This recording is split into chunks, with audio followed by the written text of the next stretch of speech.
So welcome back to the channel. So the last time we were here, we created this hardwood floor, um, added some wood texture to it, like a noise texture.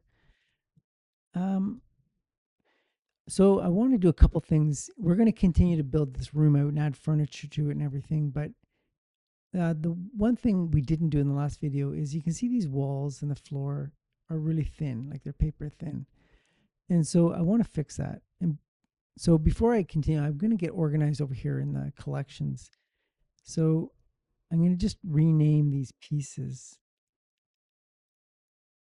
So I'm going to rename this is the floor. So I'm just going to go call this floor. And this is going to be the walls. So walls. So I'm going to hide the floor for the moment. And I'm going to tab into edit mode into faces. And I'm going to select all these faces. And I want to add some thickness to it. So I want to extrude. Now if I just hit E to extrude, it's kind of not, actually I'll turn this way. It's not what I'm looking for. Like that isn't the look I want. I kind of want even thickness. So if I do hold down Option key and hit E to extrude, I get this extra menu that pops up. And here I want to extrude along normals. And the normals is the normal axis. So I'll check that. And now I can do inside or outside, depending which way I push my mouse.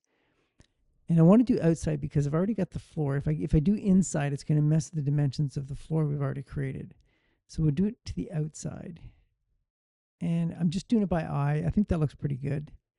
So I'll just click there, tab back into object mode, and just bring the floor back in. And yeah, the floor still fits. So everything's good there.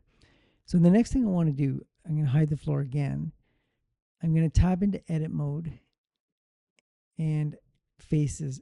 And what I want to do is I want to create baseboards and crown molding. And we're going to duplicate this face. So Shift D, enter, and then P to separate that duplicated face into its own item. And you can see over here, we've got another item that showed up in the collection. So tab into object mode, and we'll rename this baseboard. And we're going to tab into edit mode, but edges. And we're going to take this top edge and we're going to hit G to grab. And I want to move it down the Z axis. And we're just doing this to figure out the height of the baseboard. So I think that looks pretty good. I like that. So staying in edit mode, I'm going to go to faces up here. I'm going to click on this face and I'm going to extrude it on the X axis. And this is going to be the thickness of my baseboard. So I don't want it too thick. I think that looks pretty good. So staying in edit mode, I'm going to go back into edge, select this top edge, and I want to bevel it. I want to put a curve on it. So Control B, and then I'm just moving my mouse. So that's kind of like I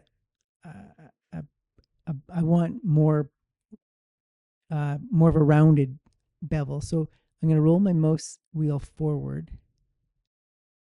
Maybe. So you keep rolling your mouse forward and you get more edges to round this out. So I like that. So I'll click and accept that. Now the next thing I want to do, I'm going to go to face mode and I'm going to do a Control R. I want to add a loop cut here. And then I'll move it on the Z axis up here.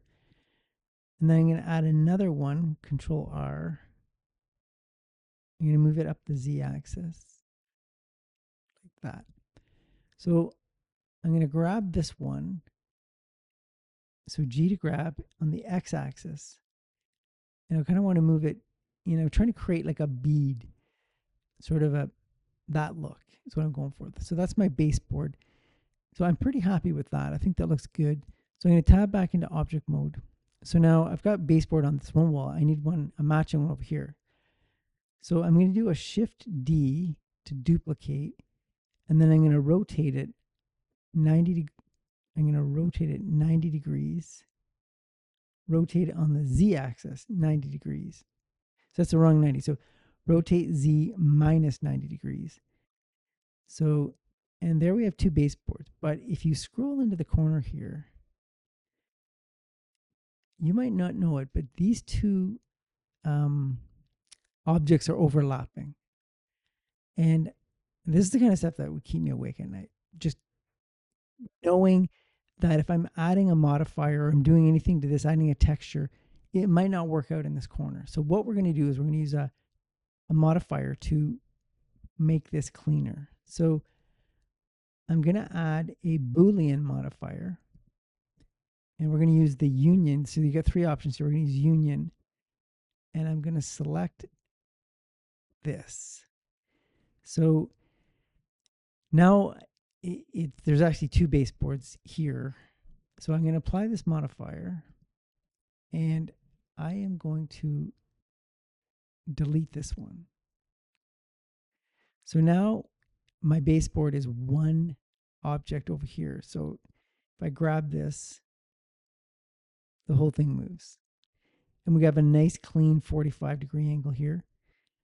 So now I'm pretty happy with that. The next thing I'm going to do is create a crown molding at the top. It's a similar process. So right now I'm going to hide this baseboard.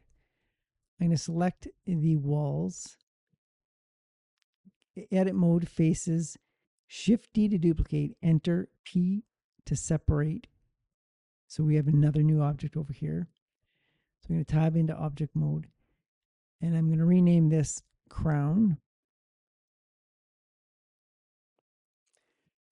And we're going to tab into edit mode to edges, grab this edge, and we're going to put G on the Z axis, but we're going to go up this time. So something like that. And we're going to tab into edit mode for faces, and we're going to extrude this face on the X axis. Something like that. I like that. So now we're going to tab into edit mode edges. We're going to grab this bottom edge, and we're going to do a Control B. And it's remembered the last time I used it, it's using the same number of edges, which is good. But a crown molding actually curves in, not out. And so to do this, while we're in the bevel, Command B to bevel, we're going to hit P for profile. And then if you move your mouse, you can change the profile of it. So that's the look I'm going for there. So I'll click to accept that. And then I'm going to select this top edge here. And I do another Command B to bevel. But this time I want it to go out. So P and move your mouse and you get that.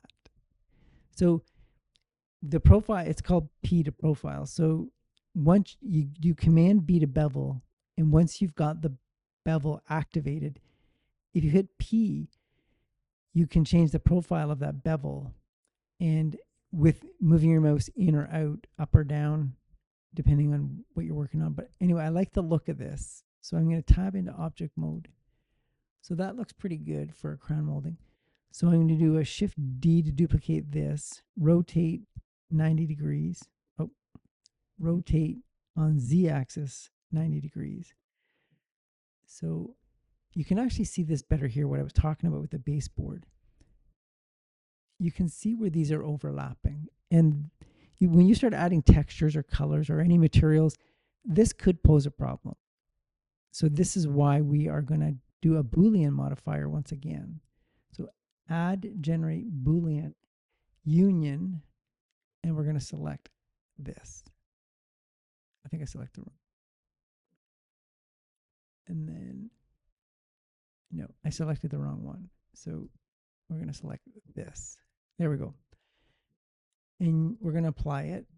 And then we're going to delete this extra crown molding.